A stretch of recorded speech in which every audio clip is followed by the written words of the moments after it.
Welcome aboard, Catherine Bauknight, filmmaker, and we look forward to all kinds of great conversation today.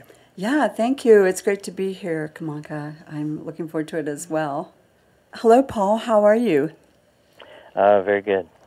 I just want to tell you a little bit about Paul Coleman, and he is an astronomer at the University of Hawaii and is a graduate at St. Louis High School.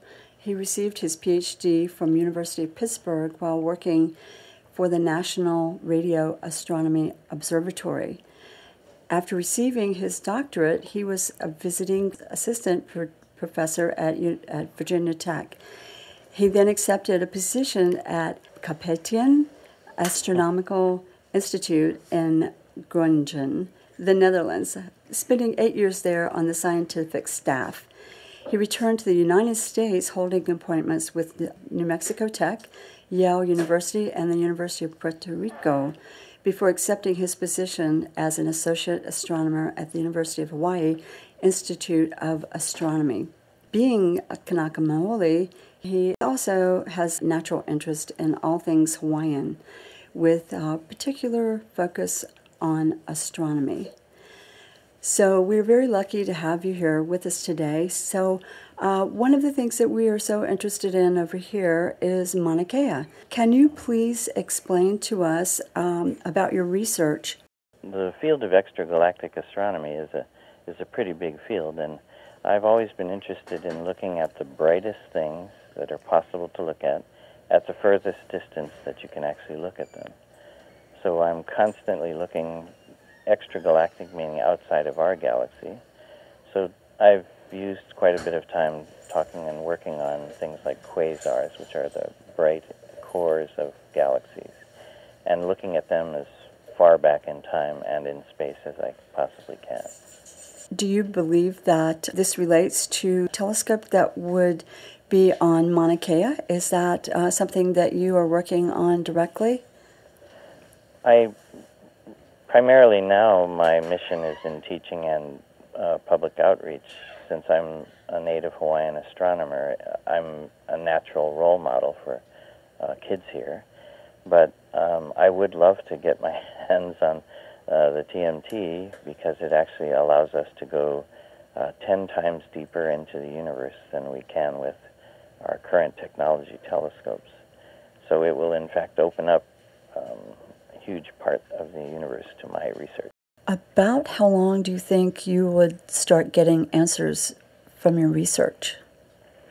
Oh, well, of course, it's a very competitive thing. If the telescope is built, then I will have to write a really great proposal and beat out all the other people who are trying for the time on the telescope. But some of these answers will be answered right away. I mean, there will be scientific questions, if they're well posed, they'll be answered in the first observing run.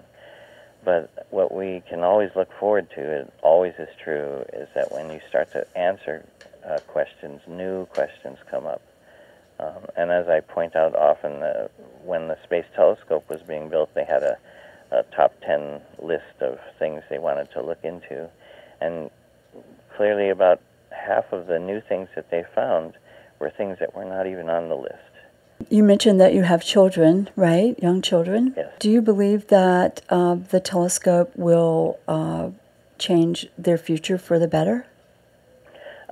I certainly hope so. And I'm a person who's lived this business of being educated to leave.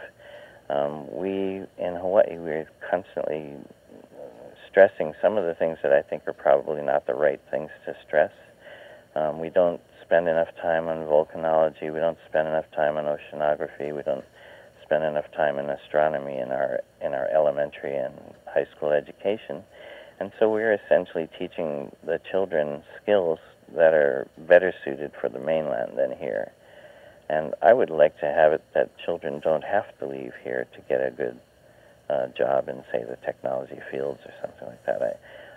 I would really like us to take advantage of the things that we are really good at, sustainable living, things like that, where we can actually make those into futures for our children. That is wonderful. Thank you so much, and I appreciate that coming from a parent. That's great and well said. So I think that we are going to have to wrap this up, and we've really enjoyed the information that you've shared with us, and so early in the morning too. Thank you so much, Paul. No problem. As you say, I'm a parent, so I'm used to getting up really early to get the kids out of school. Okay, all right. Well, aloha and have a great day. Well, thank you, and you folks have a good day, too.